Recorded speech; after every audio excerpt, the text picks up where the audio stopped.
Good afternoon, HMS Bobcats. Welcome back to another week. Welcome back to another year at the Helena Middle School.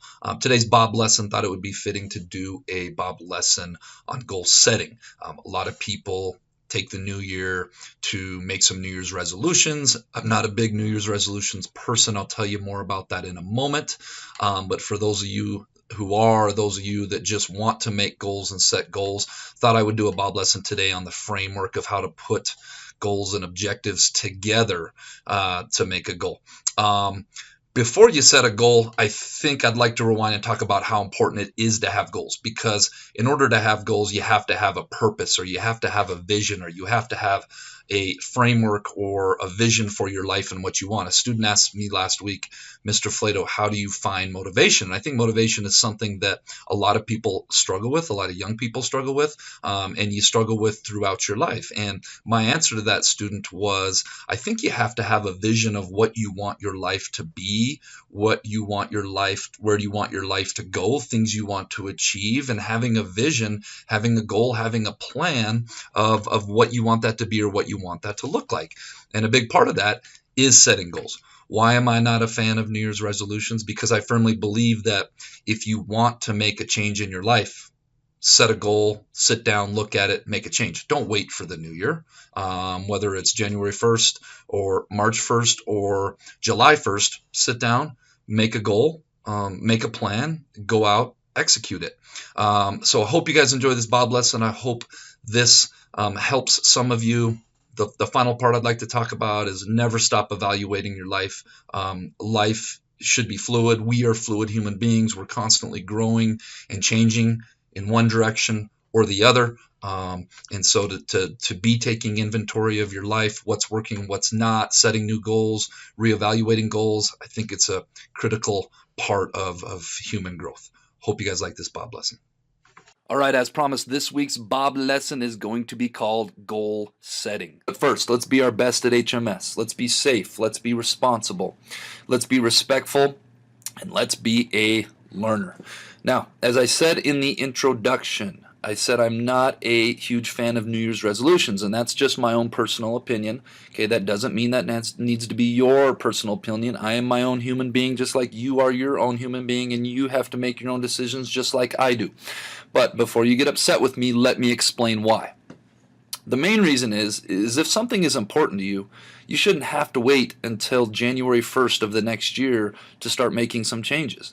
If you have a goal or something you'd like to accomplish, something you'd like to work towards, something you'd like to achieve, why not make that decision and start working towards that today or next week or right away? Why wait until January 1st of the next year?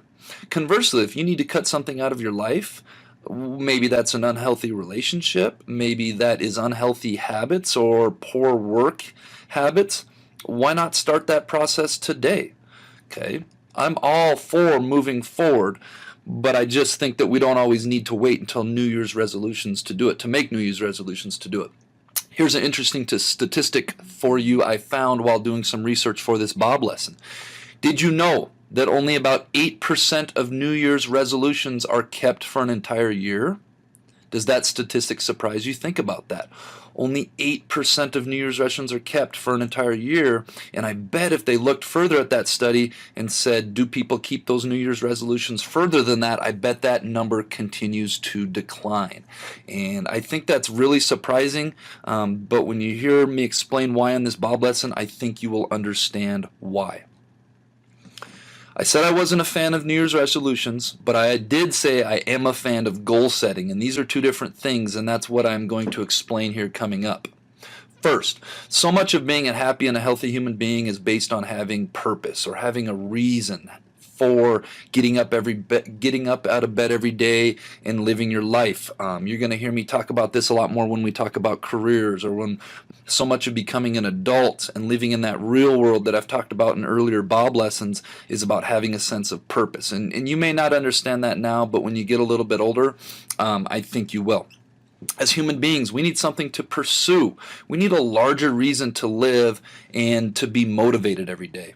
My personal belief is we should be striving to get better every day in every way. That's one of my favorite mottos. I know personally I'm striving every day to be a better school counselor, striving every day to be a better basketball or football coach, striving every day to be a better colleague, striving every day to be a better friend, striving every day to be a better son, striving every day to be a better dog owner. I just try to get a little bit better every day at everything I do. And I hope that that's a motto that some of you can adopt too if you haven't already. But just striving sometimes isn't enough. We need a sense of direction or a framework or a plan and something to work towards while we are doing this. I said I'm not a fan of New Year's resolutions. I am a fan, however, of goal setting. So let's talk about what exactly goal setting is. First, we got to set a goal that is specific and measurable. Okay, we want to avoid setting goals that are too broad. And when I think about a goal that's too broad is I want to be a good school counselor this year. Well, that's pretty broad. We need something that is specific and something that is measurable. Okay, so maybe a goal that might be relevant for you guys is I want to earn a 3.0 GPA for third quarter. That's specific and that is measurable.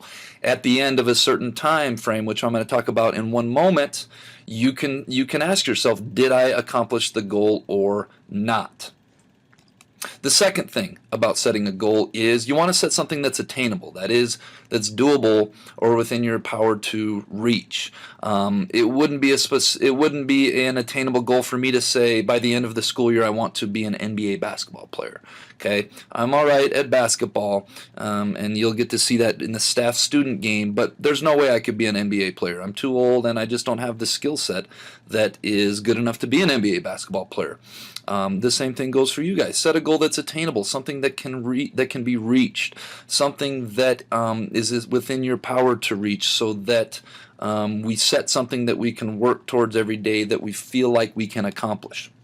Third, set a goal that is relevant to your life, your age, and your living circumstances. Okay, it probably wouldn't be a good idea for me to say I want to be President of the United States by the end of the year. Okay, that's not relevant in my life. First of all, and the history teacher is going to kill me if I don't get this right, but I believe you have to be 35 years old to be President of the United States. I'm not 35 years old, okay, and I'm a school counselor. I have no interest in politics. That just wouldn't be a good goal for me.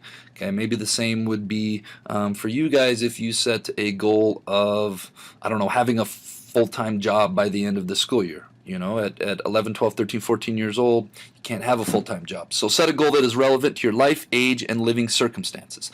Finally, set a time frame you would like to achieve this goal. And the main reason for this is, number one, to keep you accountable, and number two, so that you can go back and figure out, did I make my goal or not? Did I accomplish my goal or not?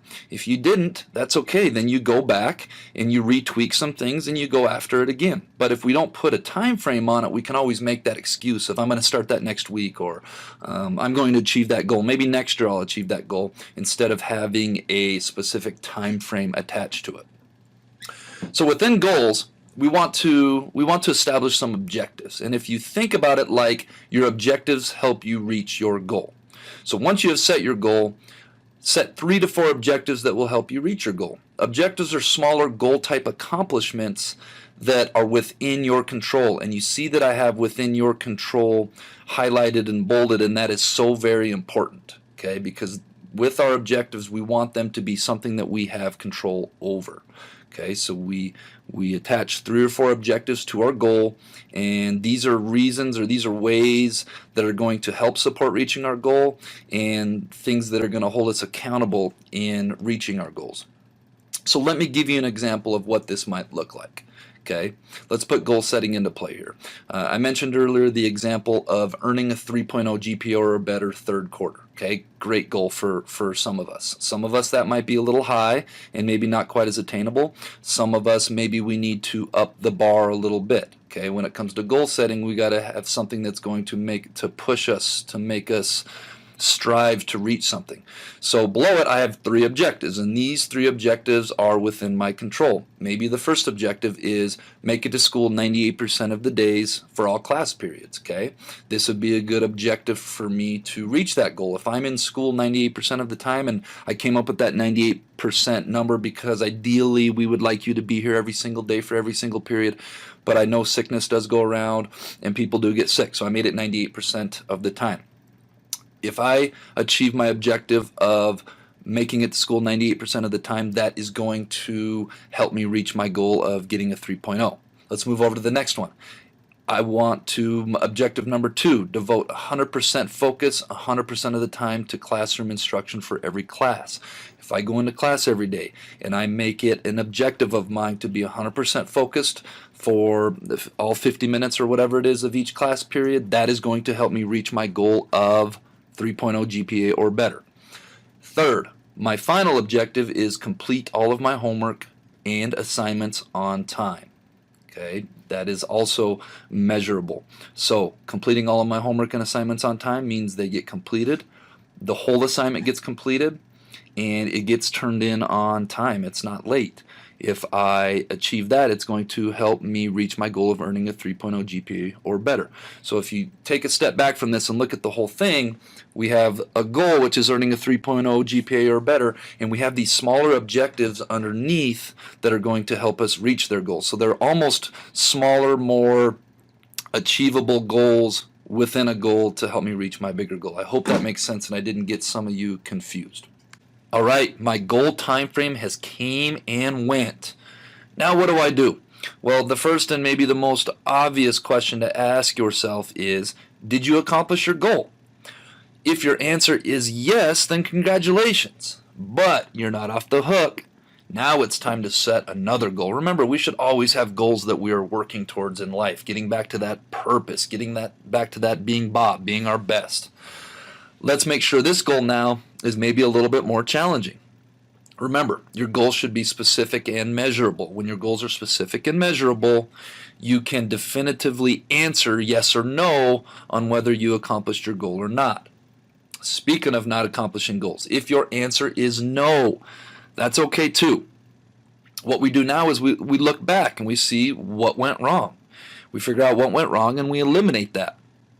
We can also look back and say, do our objectives need to be adjusted? Maybe we had the wrong objectives in there. Maybe we needed to add a couple more objectives, so on and so forth. Or maybe we need to look back and say, does my goal need to be made more attainable?